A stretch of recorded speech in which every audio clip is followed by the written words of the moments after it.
I'm LisaRaye, and you're watching Young, Bold, and Regal.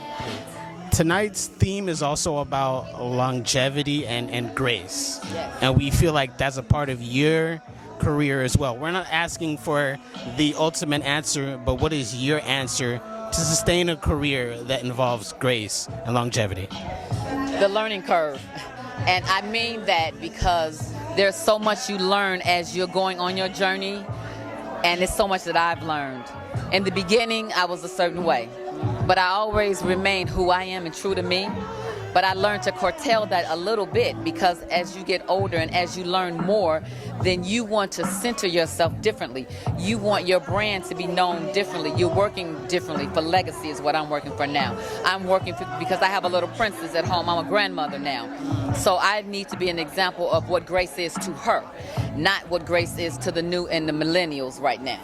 You know, so that can't be it for me or for her. And it's some things that I've done, some things I've said that made me go, what made you say that? And I would never say it again. You know what I mean? So I've learned from my mistakes. And so I feel that that's what we have to do. What is something that feels surprisingly good in this era where it wasn't at the beginning? You're like, ooh, that feels good. Being still. Being still is where I am right now. I'm not moving like a chicken with my head cut off because Hollywood isn't calling, so I got to do this and I got to do that.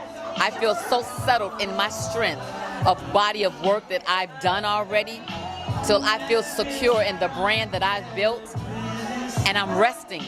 And when the phone rings, it rings, but I'm not worried because God has always had me, and I have to remember that.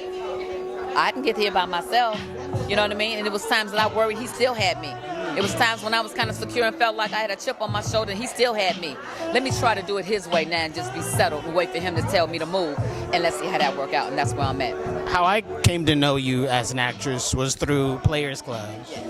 And I love that you became, and this is a compliment, you became an actor where I wanted to see the role because of you. Oh. For your career, when did that click where you're like, all right, the fans, they don't only love the character, they're also a fan of me and my life? Yeah, that's a great question, because for a very long time, I knew that I was Diamond to everybody, no matter what other work that I've done, and I understand that that's an iconic role, and I accept that, you know what I mean? It's like always forever being sunshine, you know, we get that. But then I was struggling to try to find my way outside of that character because I played the pretty girl role. And it was not until I got older and much more mature that they saw me in a different way. But I had to do the work.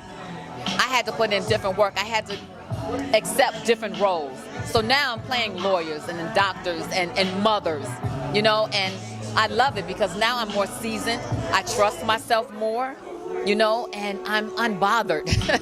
You know what I mean? I'm really unbothered, and I feel good about who I am. I do. I feel great. We love that. And final question, what makes you Regal? What makes me Regal? Who the hell said I was Regal? I didn't say that. No.